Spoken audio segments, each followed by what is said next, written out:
The skyline of the city was dominated by massive structures, but tonight, one tower stood out less than the others. The towering office building I worked in was enshrouded in an abyss of darkness, its glass and steel facade blending into the obsidian night. Lights from neighboring skyscrapers failed to penetrate its opaque visage. But inside, one of the top floors was still dimly illuminated. There, a single desk light pooled its glow on stacks of papers and an exhausted worker, me. Another project with an impossible deadline meant burning the midnight oil. And so, once again, I found myself working late, wrapping up the intricate designs of my latest architectural project. The muffled hum of the HVAC system was the only sound accompanying the soft scribbles of my pen. With each passing hour, the office had emptied out, leaving behind only the ghost of echoed footsteps and hushed conversations. Finally, the ornate clock that I had inherited from my grandfather signaled that it was midnight.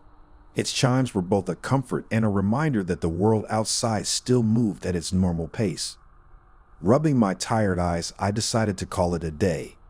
Packing up my things, I began my lonely journey to the underground parking lot, using the elevator's descent as a moment of reflection and transition from work mode to the anticipation of home's warmth. Reaching the parking level, the atmosphere shifted. The once bustling space during the day now exuded an eerie silence. The dim overhead lights did little to stave off the shadows that clung to the corners. Rows of cars stood like silent sentinels, their polished surfaces reflecting the feeble luminescence. Unlocking my car, I was enveloped by its familiar scent and comfort. But as I settled in and adjusted the rearview mirror, my heart catapulted into my throat.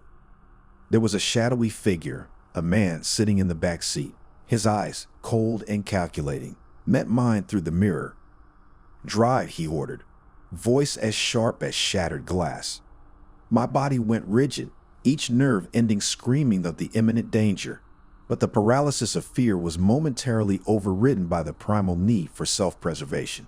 Without a word, I obeyed, guiding the car through the spiraling exit of the garage, each turn echoing with the weight of dread. As the city's skyline unfolded before us, his directives became evident. He was guiding me away from the comforting neon lights and bustling streets. Instead, we ventured deeper into the city's underbelly. Each turn took us further from familiarity and closer to the desolation of the old warehouse district, a testament to a time when industry thrived here. "Stop here." His voice broke the monotonous hum of the car's engine. Obediently, I pulled over next to an abandoned warehouse, its windows long shattered and walls scarred with graffiti. The heaviness of the situation pressed down on me. Summoning a voice that I hoped didn't betray my fear, I asked, "Why? Why me?" He leaned forward, the scant light from the dashboard revealing a face that had seen its share of battles. "I need something," he murmured. Panic swirled, laced with confusion. "What? Money? My wallet's in the glove compartment. Take it." A chuckle, cold and mirthless, slipped from his lips. "Not what? Who? But it seems there's been an error." The revelation didn't bring relief. It intensified the fear. An error? Then why am I here? "Unfortunately, you've seen me, and that's a problem." Time seemed to slow. My mind raced through scenarios, calculating the odds. The key was in the ignition, but would I have the time to start the car and speed away? He seemed agile, and the car's confined space was a disadvantage. But as the saying goes, desperate times call for desperate measures. Mustering all my strength and courage, I lunged at him, using my body weight to push him hard against the door. The unexpected move caught him off guard. Capitalizing on this momentary lapse, I flung the door open and bolted into the night. The warehouse district was unfamiliar territory, a daunting maze of derelict buildings and winding alleyways.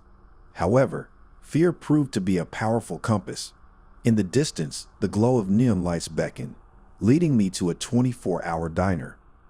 Bursting through the door, I frantically explained my ordeal to the few patrons and staff, urging them to call the police. The subsequent hours were a blur of questions, statements, and identification parades. The stranger was indeed a notorious enforcer for one of the city's most dangerous gangs. He was known for his ruthlessness, delivering messages of intimidation or worse. The real twist? I was never his intended target. It was just a cruel twist of fate that my car model matched his actual objective for the evening. The rain poured heavily outside, the rhythmic patter providing a strange sense of solace. I found myself at Lat's in Literature, my favorite coffee shop, clutching a steaming mug of cappuccino between my hands. The old mahogany bookshelves around the room, filled with vintage titles, always reminded me of the library I worked in. The ambience, the scent of old books, and the hum of whispered conversations made me feel safe. I had agreed to meet Kevin, my childhood friend, after years of no contact. We drifted apart after college, life taking us in different directions. A message out of the blue from him had caught me off guard.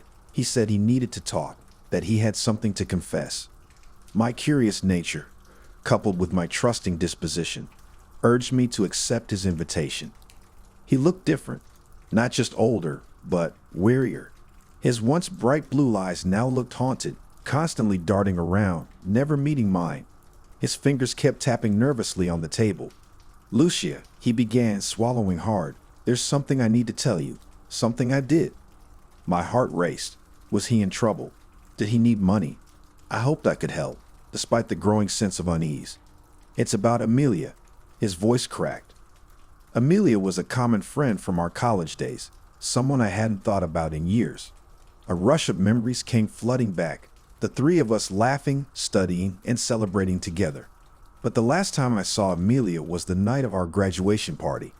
She left early, and no one had seen or heard from her since. "What about Amelia, Kevin?" I whispered, my voice trembling. He gulped down his coffee as if trying to wash away the guilt. I was the last one to see her that night. I blinked, waiting for him to continue. "We had an argument near the old boathouse. I was angry, drunk, and things got out of hand. Before I knew it, she was lying motionless on the ground. I felt the blood drain from my face. The cozy coffee shop seemed to close in around me, the whispers of other patrons growing louder, distorted. She was gone, Lucia, and I panicked. I hit her. Every logical fiber in my being screamed to get away from Kevin, to run and inform the police. But my trusting nature, the history we shared, held me in place. "Have you told anyone else?" I asked, my voice barely audible. His gaze fixed on me. "No, only you. I thought you'd understand." Understand? Understand that he'd taken a life and kept it a secret for over a decade. My mind raced. What was my next step? Before I could think further, Kevin's cold hand clamped over mine. "You won't tell anyone, will you? Please, Lucia." I nodded slowly, struggling to mask my horror, trying to buy time. "I need to process this, Kevin." He seemed to relax a bit, releasing my hand. "Thank you. I knew I could trust you." Our meeting was a blur after that. I made some excuse about needing to leave early and practically fled from the coffee shop. I struggled with my conscience that night. Sleep was elusive. The weight of the confession bore down on me and paranoia took hold. Would he come after me if he thought I'd tell? Would I become his next victim? The next morning, I went to the police station and recounted our conversation. Within hours, they'd arrested Kevin. Amelia's remains were found shortly after, near the old boathouse. The trial was quick, the evidence against Kevin damning. As he was led away, his once vibrant blue eyes met mine. They were full of betrayal. But it wasn't me who betrayed him, it was his own guilt. In the aftermath, I struggled with trust. My innate tendency to believe in the good of people was shattered. However, time heals. Slowly, with therapy and the support of loved ones, I began to rebuild my life, my beliefs. Yet, every time I pass Lat's in Literature, a shiver runs down my spine, reminding me of that rainy day when my world changed forever. The first hint of turbulence started when I was dozing off. The gentle rocking of the aircraft had lulled me into a state of relaxation, despite the thick sense of dread I had felt earlier. The flight had been smooth over the vast oceans, but as we approached the rugged mountain range, I knew things would change. I've always hated flying. Call it a phobia or just plain irrational fear. For as long as I can remember, I've been terrified of the idea of being 30,000 feet in the air.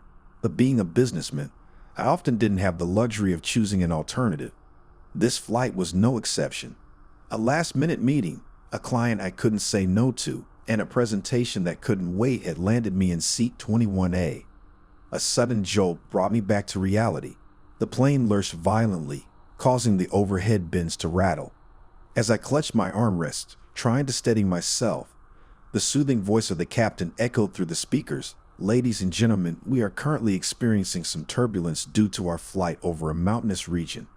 Please remain seated and ensure your seatbelts are fastened." The cabin lights dimmed, adding to the eeriness. I looked out of the window, searching for some semblance of the ground. Instead, a dense layer of fog surrounded us, blocking any view of the landscape below.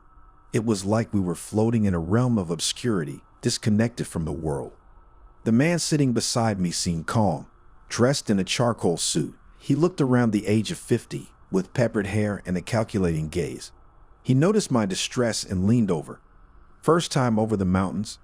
I nodded, gulping down my anxiety. "It's not the mountains. I've always been terrified of flying." He smiled, but it wasn't comforting. Instead, there was a cold, distant look in his eyes that sent a chill down my spine. "You know," he began in a whisper, "sometimes it's not the flight you should be afraid of. It's the people on it." Before I could respond, the plane shook violently again. Overhead, the seatbelt sign flashed, and the flight attendants hurriedly strapped themselves in. Every cell in my body was screaming, telling me that something was gravely wrong. In the midst of the chaos, the man beside me reached into his pocket and pulled out a small black device. It was square with a blinking red light. My heart raced faster, realizing the implication of what I was seeing. "Beautiful, isn't it?" he whispered, holding it up to the dim cabin light. "One push of a button, and all our worries end." I was frozen in fear, my voice trapped in my throat. Was this a hijacking? Was this the end? Sensing my panic, he leaned closer. "What's more terrifying? The unpredictability of this flight, or the knowledge that one person has the power to end it all?" I took a deep breath, summoning every ounce of courage. "What do you want?" I stammered. He smirked, pressing the device into my hand. "Your choice." The weight of responsibility was overwhelming. My mind raced, evaluating every possible outcome. The plane continued to shudder, and the reality of the situation settled in. I was being tested. "Time's ticking," he whispered. Summoning my strength, I stood up, holding the device high for everyone to see. "There's a man here with a bomb," I yelled. Within seconds, 2 air marshals tackled the man, restraining him and confiscating the device.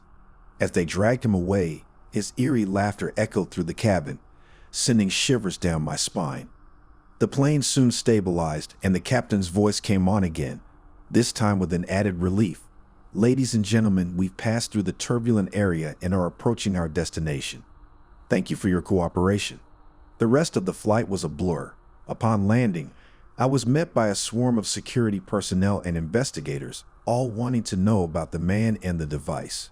To everyone's shock, the device turned out to be a harmless decoy. The man, as I later learned, was a disgruntled ex-employee of the airline, aiming to spread fear rather than actual harm.